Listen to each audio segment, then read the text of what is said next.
자, 안녕하세요. 박성필입니다. 자, 오늘 루닛 보도록 하겠습니다. 자, 일단 뉴스부터 하나 보겠습니다.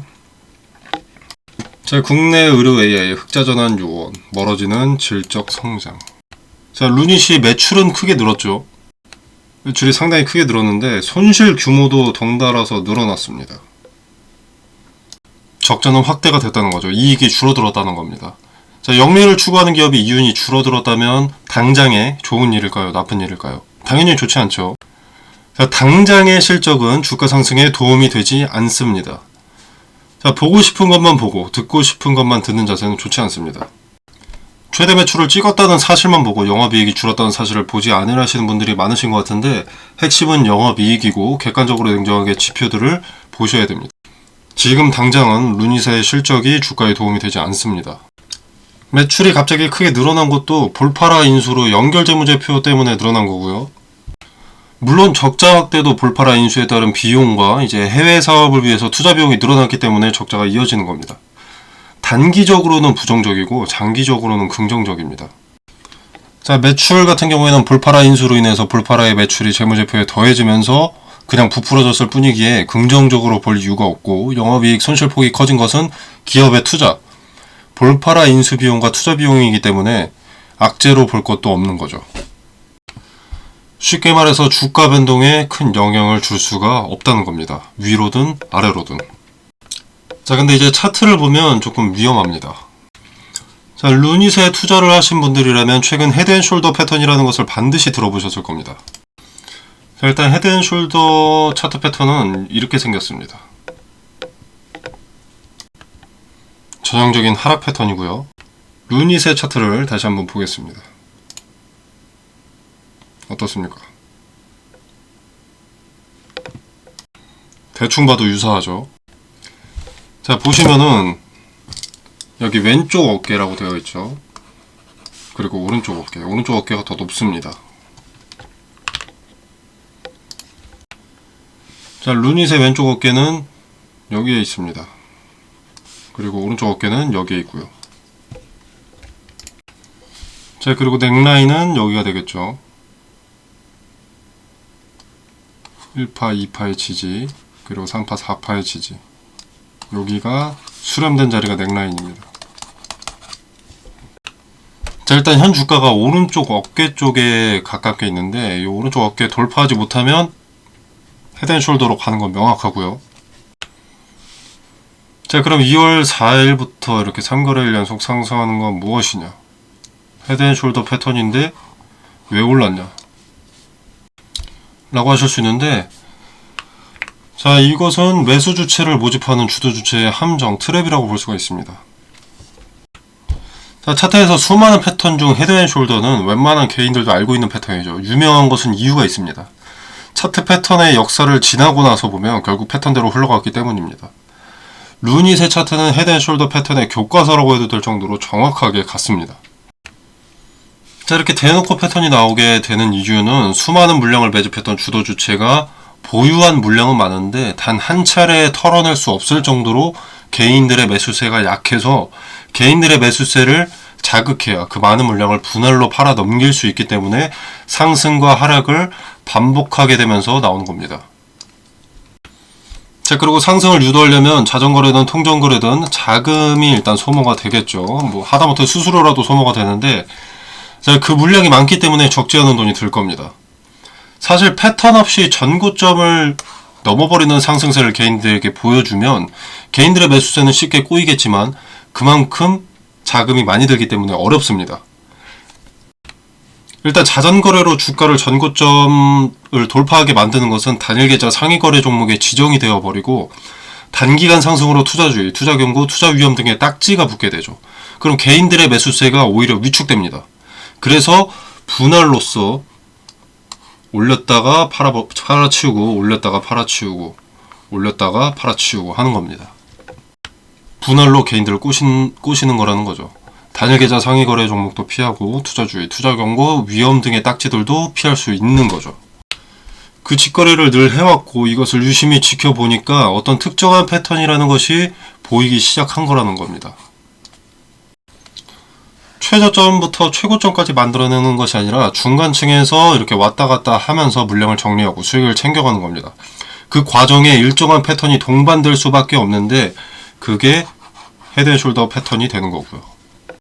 세력이 바보도 아니고 헤드앤숄더는 너무나 알려진 패턴인데 그대로 하겠냐 이렇게 생각하실 수 있는데 대부분의 개인들은 주가에만 주목하기 때문에 경각심이 없습니다. 그리고 지금 영상을 시청하시는 분들도 제가 이렇게 말씀을 드렸지만 왜냐면 최근 3거래일 연속 상승을 보셨거든요. 호재 뉴스들도 있겠다. 듣고 싶은 것만 듣고 보고 싶은 것만 보는 거죠. 재산은 원래 그렇게 날려먹는 겁니다. 모든 주식 도서에는 헤드앤숄더 차트 패턴이 있습니다. 모두가 강조하는 데는 이유가 있습니다. 자, 이런 3거래일 연속 상승세에도 다시 매도세 몰리면서 저항받고 넥라인을 넘지 못했습니다. 결국 패턴을 깨지 못했다는 것이죠. 그리고 이 차트 패턴을 알고 계신 분들도 주가가 오르면 리스크를 애써 외면하려고 하죠. 그걸 세력들도 알기 때문에 대놓고 하는 겁니다. 대놓고 해도 주가만 올려놔주면 알아서 매수해주니까. 자, 이때처럼 주가를 이렇게 올렸는데 매수 안 한다? 그러면 주가를 하루 더 올리면 개인들은 더 높은 자리에서 매수를 하게 됩니다. 99%의 개인 투자자가 기준이 없고 주가, 추세만 보기 때문이죠.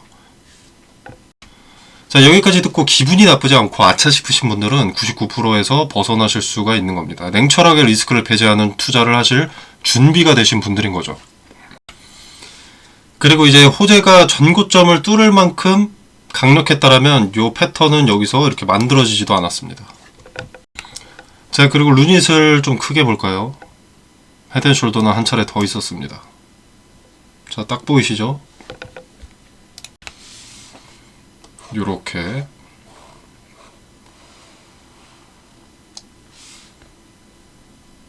자, 요가 넥라인, 왼쪽 어깨, 오른쪽 어깨. 여기도 오른쪽 어깨가 더 높습니다.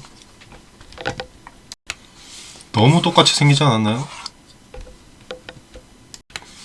자, 여기까지 반등했을 때 계속 주가가 오를 때 여기까지 빠지리라고 생각을 했겠습니까? 다시 한번 말씀드리지만 모두가 강조하는 데는 이유가 있습니다. 자, 근데 이제 대응 측면에서 보자면 헤드앤숄더 패턴은 하락 패턴이다라는 것을 인지하고 수용할 줄 안다라고 했을 때 유용하게 사용할 수 있습니다. 다르게 생각하면 매도 타점을 명확하게 파악할 수 있는 장점이 있는 거죠. 하락 패턴이지만 명확한 매도 타점을 파악할 수 있기 때문에 리스크, 손실을 최소화하기에는 상당히 유용한 지표가 되는 거죠. 자, 지금 이 루닛의 자리가 요 당시엔 요 자리였겠죠. 자, 이때도 헤드앤숄더 차트다, 하락할 것이다 라는 얘기는 많이 나왔습니다. 근데 개인들은 믿지 않았죠. 왜?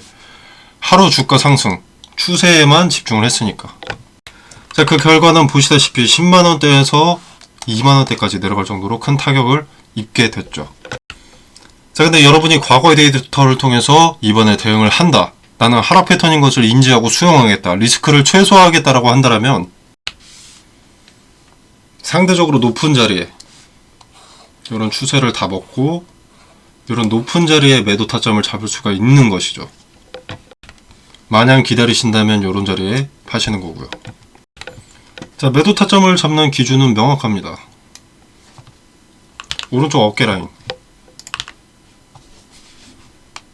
지금 여기죠. 오른쪽 어깨 라인이 여기에 부딪히고 돌파하지 못하고 무너질 때, 이때 파는 겁니다. 그리고 또 하나의 매도 타점은 이제 저항받고 이렇게 내려왔다, 내려오고 있다, 그러면은 요 매물대가 여기 많습니다. 그래서 여기에 부딪히고 이렇게 반등할 수도 있고요. 그리고 넥라인이 무너지지 않으면 계획이 길어지면서 다시 한번 반등할 수 있습니다. 자, 여기서 계획이 길어진다라는 것은 주도 주체가 개인들의 매수세가 작아서 의미가 큰 이런 매물대나 넥라인, 이 자리를 지켜주는 것을 목격하게 하고 주가 상승으로써 매수 심리를 자극하는 것을 말합니다. 박수도 맞부딪혀야 소리가 나듯이 거래가 체결되려면 그만한 매수세도 있어야 설거지를 할 수 있는 거니까요.